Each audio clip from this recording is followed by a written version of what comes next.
Click করুন অ্যাপের bell আইকনে আর সাবস্ক্রাইব করুন এবিপি আনন্দ। সব সময় থাকুন খবরে। निभाने के लिए और अधिक तेजी से हमें खुद को भी बदलना होगा और इसी सोच के साथ अब देश में इनोवेशन के लिए, रिसर्च के लिए, डिजाइन के लिए, डेवलपमेंट के लिए, एंटरप्राइज के लिए जरूरी इकोसिस्टम तेजी से तैयार किया जा रहा है। अब बहुत ज्यादा जोर दिया जा रहा है क्वालिटी ऑफ एजुकेशन पर।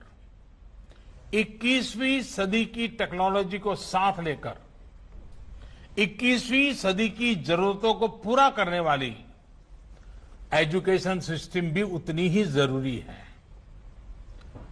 प्रधानमंत्री ई विद्या कार्यक्रम हो या फिर अटल इनोवेशन मिशन, देश में साइंटिफिक टेम्परामेंट बढ़ाने के लिए अनेक क्षेत्रों में स्कॉलरशिप का विस्तार हो या स्पोर्ट्स की दुनिया से जुड़े टैलेंट को मॉडर्न फैसिलिटीज और आर्थिक मदद, रिसर्च को बढ़ावा देने वाली योजनाएं हो या फिर भारत में world class 20 institutes of eminence के निर्माण का मिशन, ऑनलाइन एजुकेशन के लिए नए संसाधनों का निर्माण हो या फिर स्मार्ट इंडिया हैकाथॉन जैसे अभियान, प्रयास यही है कि भारत की एजुकेशन और आधुनिक बने, मॉडर्न बने, यहां के टैलेंट को भरपूर अवसर मिले। साथियों, इस कड़ी में कुछ दिन पहले देश की नई एजुकेशन पॉलिसी का ऐलान किया गया है। ये पॉलिसी 21वीं सदी के नौजवानों की सोच, उनकी जरूरतें, उनकी आशाओं, अपेक्षाओं और आकांक्षाओं को देखते हुए बनाने का व्यापक प्रयास हुआ है। 5 वर्ष तक देश भर में इसके हर बिंदु पर व्यापक डिबेट और डिस्कशन हुए हैं, हर स्तर पर हुए हैं और तब जाकर ये नई नीति बनी है। ये सच्चे अर्थ में पूरे भारत को, भारत के सपनों को, भारत की भावी पीढ़ी की आशा आकांक्षाओं को अपने में समेटे हुए नई भारत की शिक्षा नीति आई है। इसमें हर क्षेत्र, हर राज्य के विद्वानों के विचारों को समाहित किया गया है और इसलिए ये सिर्फ एक पॉलिसी डॉक्यूमेंट नहीं है, बल्कि 130 करोड़ से अधिक भारतीयों की एस्पिरेशंस का रिफ्लेक्शन भी है। साथियों, आप भी अपने आसपास देखते होंगे, आज भी अनेक बच्चों को लगता है कि उनको एक ऐसे विषय के आधार पर जज किया जाता है जिसमें उसका कभी इंटरेस्ट था ही नहीं।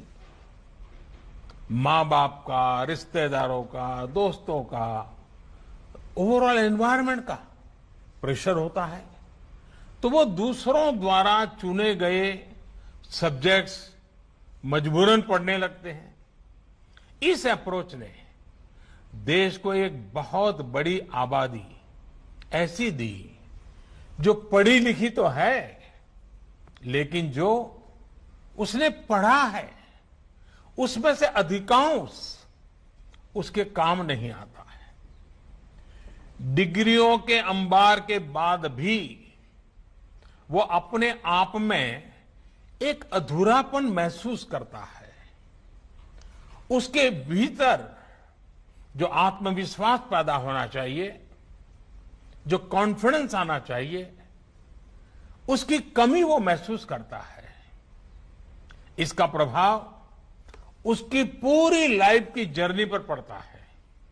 साथियों, नई एजुकेशन पॉलिसी के माध्यम से इसी अप्रोच को बदलने का प्रयास किया जा रहा है। पहले की कमियों को दूर किया जा रहा है। भारत की शिक्षा व्यवस्था में अब एक सिस्टमेटिक रिफॉर्म, शिक्षा का इंटेंट और कंटेंट दोनों को ट्रांसफॉर्म करने का प्रयास है। Friends, the 21st century is the era of knowledge. This is the time to increase focus on learning, research, innovation. And this is exactly what India's National Education Policy 2020 does. This policy wants to make your school, college and university experience fruitful, broad-based, one that guides you to your natural passions. Friends, you are among the best and brightest of India. This hackathon is not the first problem you have tried to solve, nor is this the last. I want you and youngsters like you not to stop doing three things: learning, questioning, solving. When you learn, you get the wisdom to question. When you question, you get out of the box methods to solve problems. When you do that, you grow. Due to your effort, our nation grows. Our planet prospers. Friends, India's national education policy reflects these spirits. We are shifting from the burden of the school bag, which does not last beyond school, to the boon of learning, which helps for life. From simply memorizing to critical thinking. For years, the limitations of the system had an adverse effect on the lives of students. No longer. The national education policy reflects the aspirations of young India. It is not process-centric. It is people-centric and future-centric. Friends, among the most exciting things of the policy is the emphasis on interdisciplinary study. This concept has been gaining popularity, and rightly so. One size does not fit all. One subject does not define who you are. There are no limits to discovering something new.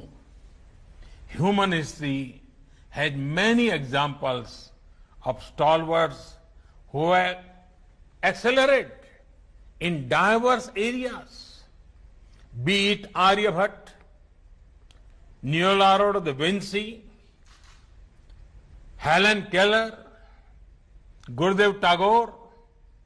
Now, we have done away with some traditional boundaries between arts, science, commerce. If someone is interested, they can learn maths and music together, or coding and chemistry together. This will ensure the focus is on what the student wants to learn, rather than what the student is expected to do by society. Interdisciplinary studies gives you control. In the process, it also makes you flexible. In the national education policy, flexibility has been given great importance. There are provisions for multiple entry and exits. No one-way streets for students. एक सांकड़ी गली नहीं होगी अब. The undergraduate experience can either be a 3 or 4 year journey. Student will enjoy the advantage of an academic bank of credit, which will store all the academic credits acquired. This can be transferred and counted in the final degree. Such flexibility was long needed in our education system. I am happy the national education policy has addressed these aspects. Friends, national education policy is big on access to education. Starting from primary education, in higher education, the aim is to increase gross enrollment ratio to 50% by 2035. Other efforts, be it gender inclusion, fund, special education zones, question for open and distance learning will also help. साथियों, हमारे संविधान के मुख्य शिल्पी, हमारे देश के महान शिक्षाविद डॉक्टर बाबा साहब आम्बेडकर कहते थे कि शिक्षा ऐसी होनी चाहिए जो सभी की पहुंच में हो, सभी के लिए सुलभ हो.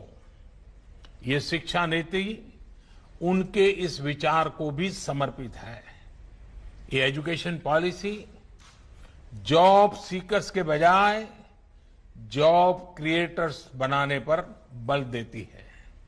यानी एक प्रकार से ये हमारे माइंडसेट में, हमारी अप्रोच में ही रिफॉर्म लाने का प्रयास है.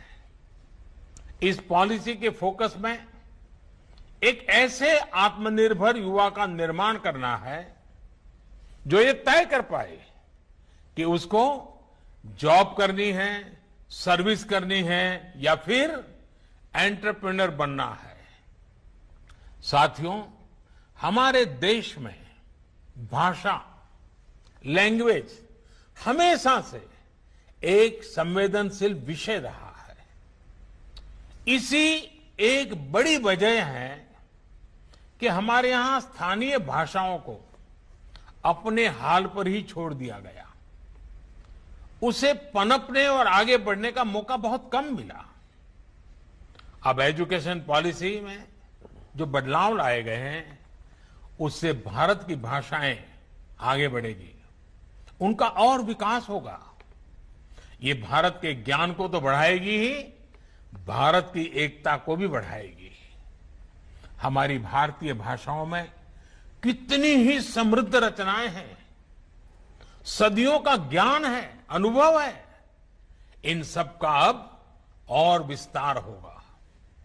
इससे विश्व का भी भारत की समृद्ध भाषाओं से परिचय होगा.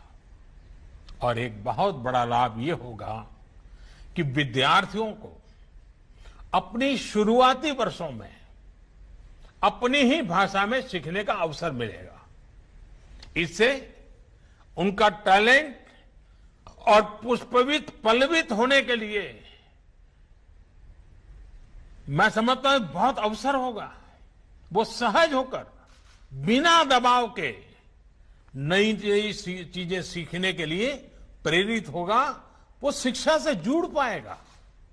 वैसे भी आज जीडीपी के आधार पर विश्व के टॉप 20 देशों की लिस्ट देखें तो ज्यादातर देश अपनी गृह भाषा, मातृभाषा में ही शिक्षा देते हैं.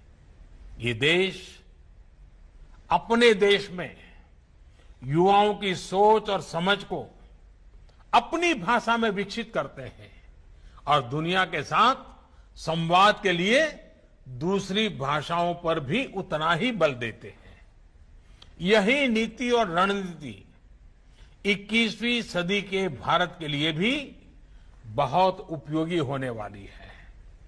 भारत के पास तो भाषाओं का अद्भुत खजाना है, जिनको सीखने के लिए एक जीवन भी कम पड़ जाता है और आज दुनिया भी उसके लिए लालायित है।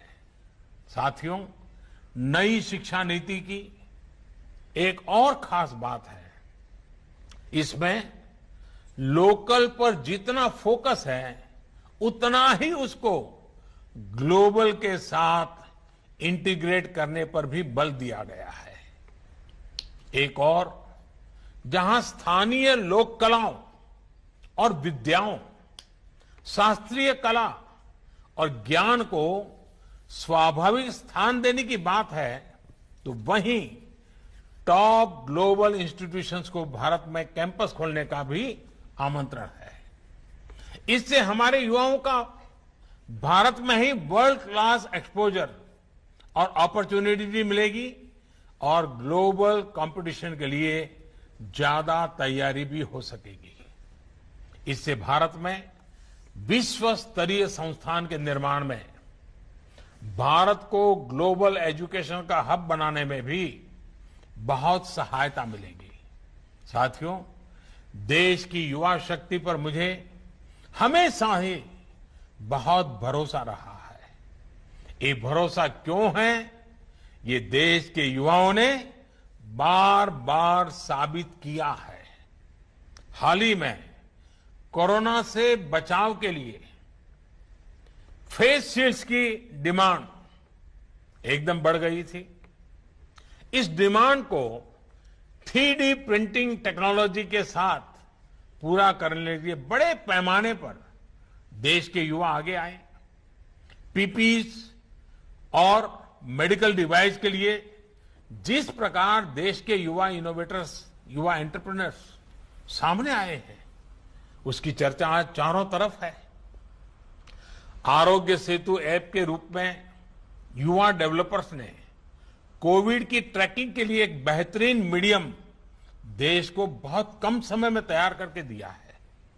साथियों, आप सभी युवा आत्मनिर्भरता के लिए भारत की एस्पिरेशंस की ऊर्जा है।